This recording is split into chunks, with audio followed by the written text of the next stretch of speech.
5 years on, July 2023. That was 5 years on from when I got told I had advanced prostate cancer. 5 years I was dealing with hot flushes, some brought on by anxiety, others because your body just changing. It's a very strange feeling. There's a rising in your body heat. You get a lightheadedness, unsettled stomach, and then within seconds, bang, it's got you. Depending on how bad they can be, sometimes it's a mild sweat trickling down your head and back. Or you get the big one. You really are soaking wet. These are worse. They come at night, so you can forget sleeping through the night again. Cancer actually doesn't like you doing that. So, tips. Always make sure you have handkerchiefs at hand and a cold bottle of water. If you can excuse yourself to the bathroom as soon as you feel the heat coming on, then that's even better, because it's embarrassing and your confidence starts to go. You feel everyone is looking at you, and especially if you're in a meeting. I would say, tough it out. Wipe your head and just keep going.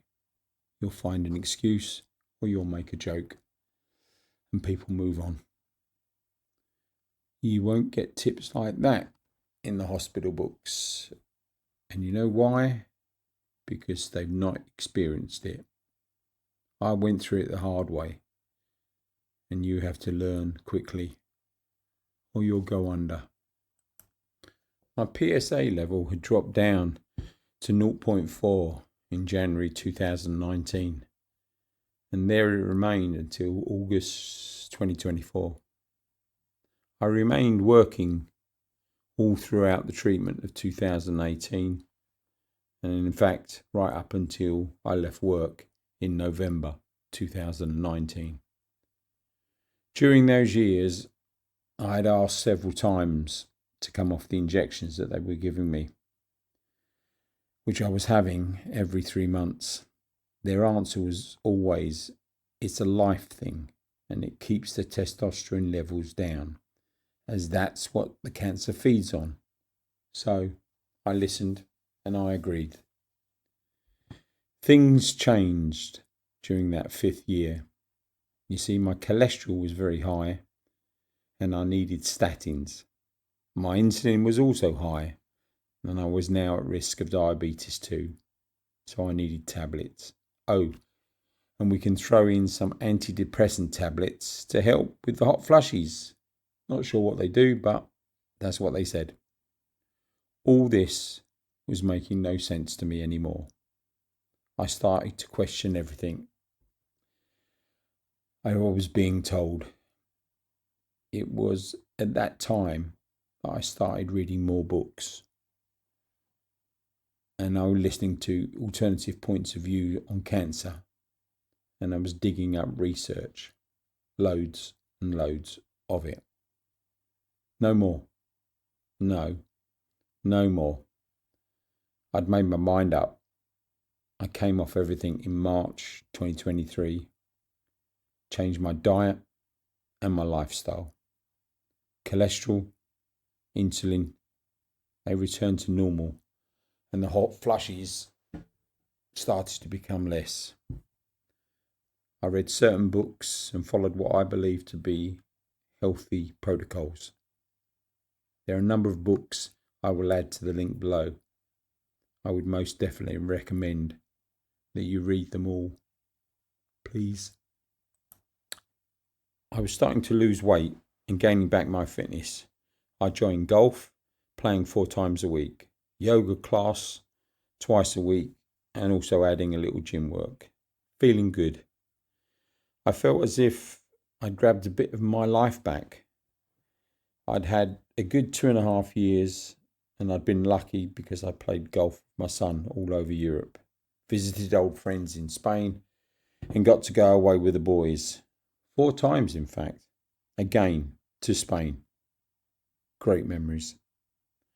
I continued on with the blood test every 3 months, and everything pretty much kept the same until August 2024.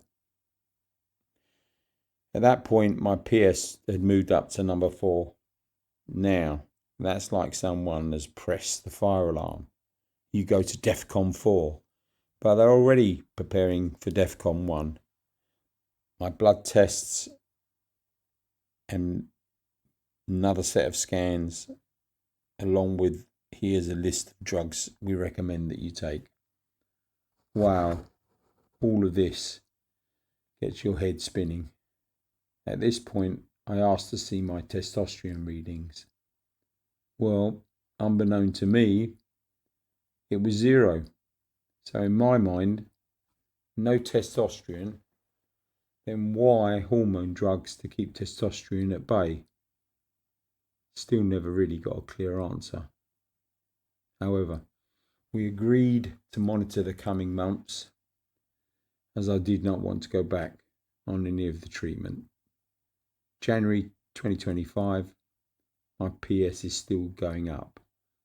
Another set of scans, and they can see that the cancer has moved to my lower spine, a few ribs, and right hip. However, I don't have any symptoms. So again, we agreed to continue monitoring and for me to consider going back onto the treatment. To focus the mind, they did add, without treatment, within a year to 6 months, it's goodbye. That's goodbye. What they didn't say is that with treatment, that forecast may still be true. A dilemma, you would agree. July 2025. It's my 7th month.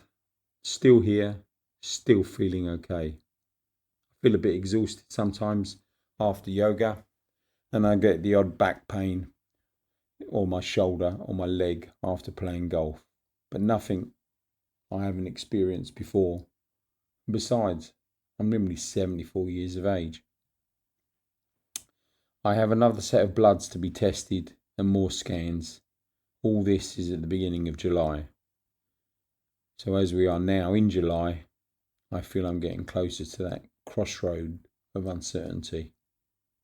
A few months ago, I made the decision to try an alternative protocol.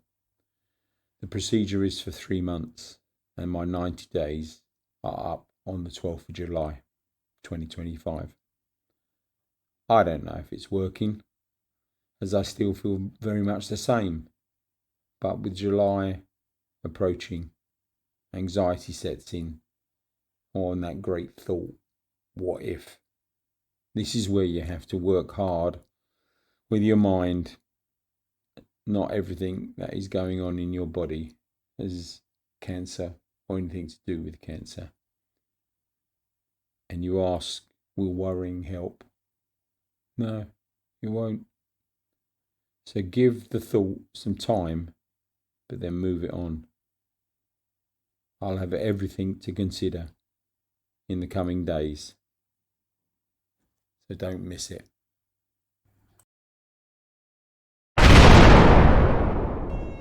Now here's something they don't tell you about cancer.